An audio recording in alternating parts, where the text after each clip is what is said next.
in the Valley League, you're playing 40-something games, in a short period of time.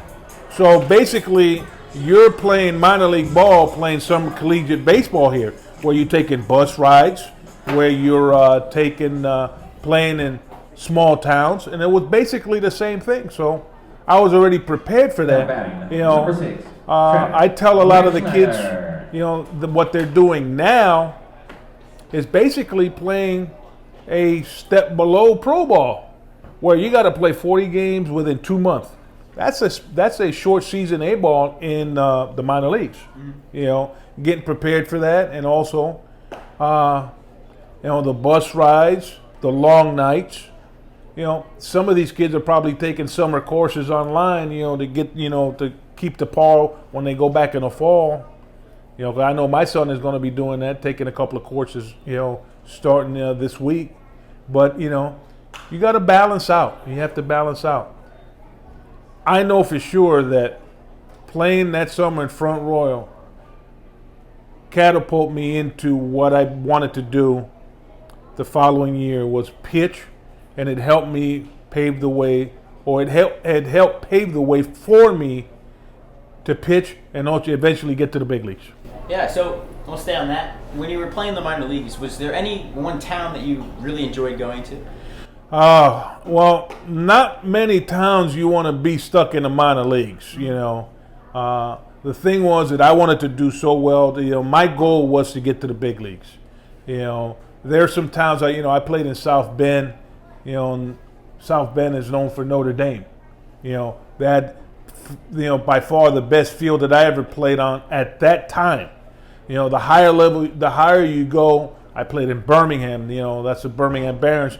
Was made famous by Michael Jordan. When he started playing. But your goal is to get out of the minor leagues. Your goal is to get to the big leagues and try to compare yourself with the guys in the big leagues. So who did you compare yourself to playing the minor leagues when you were trying to get up there? I grew up as a Met fan, so I try to emulate myself as like Dwight Gooden, Doc Gooden, everybody knows. For me, he was my idol, the guys that I wanted to be like. I wasn't like Dwight Gooden because I didn't have a 12-6 curveball, but I tried to. But, you got to find somebody that you can pattern yourself to. Today's game, the way you look at it, it's hard because you got the shifts and then you got the pitch counts to where a lot of these starters are not going deep in the game. I'm glad I came up in my era where you took the ball and you wanted to go as far and as long as you could. Yeah, I saw in your major league debut you went 7 innings. I had a no-hitter going through 6, my debut that year. And that's probably, that was the only year I got to start because I got 3 starts under my belt and that was it. And then I got banished to the bullpen. So your no-hit bid didn't Well, what happened is that each team, they'll sign or get free agents to come in. And the following year they got a couple of free agents. Lowest guy in the totem pole, you go get bumped to the bullpen. And then all of a sudden, I said, all right, now I got to find a niche for myself in the bullpen. What can I do? How can I be competitive? How can I get the best out of me? And so, you know what? Fortunate for me, I had a teammate named Bobby Thigpen who had set the record maybe 2 years prior for most saves in a season. He said it, he had 57. He took me under his wings, groomed me to take over his job. That is rare because you don't see that. Mm-hmm. Guys are very competitive. They're very finicky and, protective. He helped me. He groomed me to be the next closer. To him, I owe a whole gratitude and he gave me a lot of support. You don't see that in today's game. For sure. So then when you were up there, you 2-time All-Star, what was that sort of experience like? I couldn't believe it, because you're playing, you're with the best of the best. And that situation like that, you got to pinch yourself. You're like, I'm an all-star? Once you start getting rid of the ahs and the oohs and you realize if you cut them, they bleed just like you do. They play the game just as this game is more mental than it is physical. And once you get over that mental part, the game is easy. Because you're going to have ups and downs.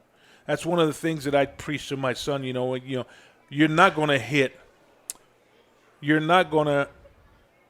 There's a fly ball deep to center field. Wright can't come up with it. 1 run will score. Harrisonburg will plate 3 on the triple there from Aaron Levy, the third baseman for the Turks. So it's going to be 5-0 Harrisonburg. It's going to be a rough night tonight, but you know what? These guys are probably tired from back-to-back games and getting in late the other night. But those are the stuff that you have to deal with, as a group and as a team. And basically, this is a step before minor leagues, and these are the stuff that's going to happen. In the minor leagues, you'll have a series instead of going, one game here, one game there. If you're playing a series, you're playing 3 games with one team, so you don't have to, have to travel. But a lot of late nights, and it's how you bounce back. It's how you get off the canvas. It's how you deal with failure, and that's how it makes you good. That's why I keep saying. Playing in the big league is 90% mental. The other 10% is physical. If you can deal with failure, you can succeed. The person that doesn't deal with the failure, be out of the game as quick as possible. So with you, if you had a rough inning in the big leagues, how did you sort of get that behind you and just go to the next one? You have to. You have to have the mentality of an elephant. You got to forget it. Even good games. You have to be able, you can ride a good game for maybe a day or two.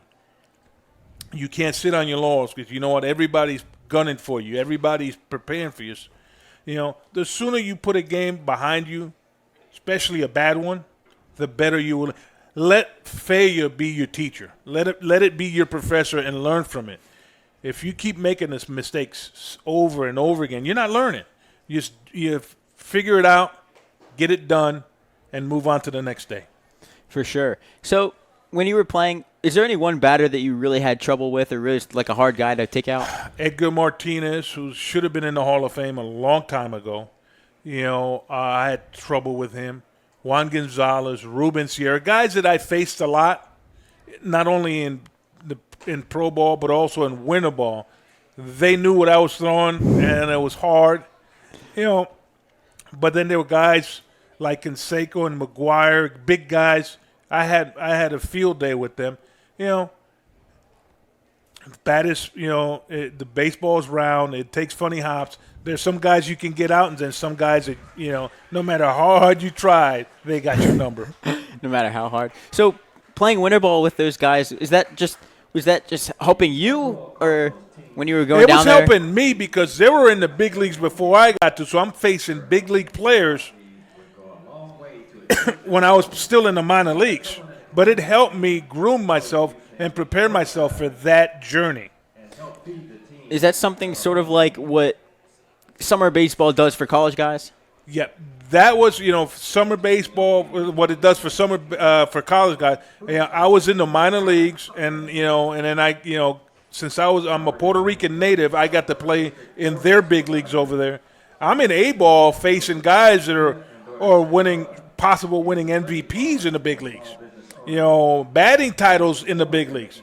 So it raised my game. I had to raise my game a different level to be able to compete there.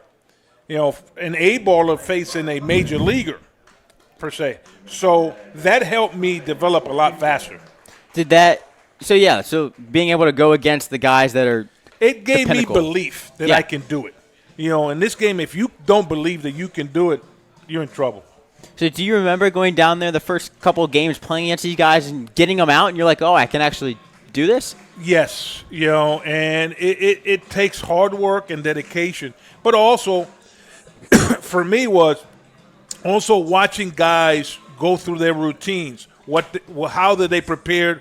Watching guys throw bullpens, watching guys come in from the as relievers, watching them prepare for the game and watching them how they attacked hitters. That I picked a little bit from each person. Yeah, for sure. So when you were playing in the major leagues, you were up there for 17 years. Is there any one stadium that when you got there, you're like, I love this place? I love pitching in Chicago, but I also love pitching in Baltimore. It's a bandbox. But, I always felt comfortable pitching there. For whatever reason, guys hated going to that field because any fly ball was probably a homer. But I enjoyed it there. San Francisco, I enjoyed, playing in Candlestick. I didn't get to pitch much in the new one because I was in the American League most of my career. But, I enjoyed pitching in every ballpark. Hated Colorado. The ball flies a little farther there. Oh, yeah. It's not an easy thing. Yeah. So, in your 17-year career, 2 at-bats, 1 hit. Yeah. Do you remember that 1 hit? Oh, yeah. I was with the San Francisco Giants, and we were facing the Cubs and the left-handed pitcher named Ramon Tatis. Very first pitch he threw me, it was a fastball. I hit a line drive to right, and I had to bust my tail to first base because Sammy Sosa came up and about ready to throw me out. What was funny about that, because the following year I signed with the Devil Rays, which is the Rays now. Ramon Tatis is in our bullpen, so I had said, I own you. So I had one up on him. So you were playing with him. I was rubbing it in. Every day? Every day. Well, awesome. Hey, Roberto, let me ask you a quick question. They say that the Valley League is the gateway to the majors. I'm just curious, what's your take on that, and what advice you'd have for any of the kids playing in the league today? Right now, my advice is like I said earlier: follow your dreams. Don't take this league lightly because you're going to face kids from different schools, different relievers, different starters, and now it's a wood bat league. So now you got a chance to prepare yourself for that next journey. And take every game seriously and also enjoy the moment. Enjoy the ride. If your goal is to be drafted and signed and get to the big leagues, don't let nobody say you can't do it. Enjoy it. If I can do it, I was a catcher. I was a starting catcher at University of Connecticut that came down here, caught the first month. And then I said, you know what, I'm going to take a gamble. Life is about risk. If you don't take any risk, there's no rewards. The Valley League says that they want to provide these players with the experience of seeing if they really want to be a pro ball player. Does it do that? It does because you're playing games every night. Basically, they're playing, tomorrow, this is their 3rd game for the Cardinals. They'll have a day off tomorrow. Then they'll have 6 games in a row. And then have another day off. And then there'll be another time where they don't have a day off for another 12 days. That's the minor leagues. That is truly a sign that you got to be ready to answer the bell every night. Gotcha. Hey, Dana was in here earlier. He said that you looked at every batter as if they were a failure. That was your approach. Do you mind talking about that a little bit? Every batter that comes up to the plate, you have to have an edge on the mound saying, I'm better than you. Regardless what you do, if I do myself, I'm going to get you out. That's the thing that he was talking about. You got to have that self-confidence, borderline cockiness, that you have to have the belief that you are better than them. Because if there's any doubt, it'll show, and it'll show in a negative way. Because you'll start walking guys. You'll start giving up hits. You'll not have fun out there. The number one thing about playing in this league and playing in any league, and even in the big league, if you're not having fun, get out. My last year was 2007, and I still had offers to continue to play.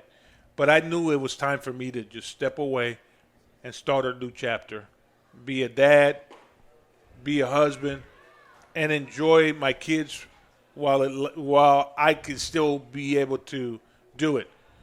I'm enjoying just being here watching my son play. Regardless what he does on the field, it's up to him now to do what he wants to do. Well, he had a nice stand-up. Nice double. He's that second at bat. He's had some. He had 2 at bats in Stanton where he really hit the ball on the nose, but didn't have nothing to show for it. First at bat hits a line drive to right field, and all I said, stick with it. Those line drives will fall in. but And you got to stick with it. 2 at-bats later, line drive to left field. Line drive to right field in front of his mom, his sister, his nephew, which is my grandson. And it's enjoyable to see the fruits of his labor, working hard every day. For the love of the game, man. Yes, you have to.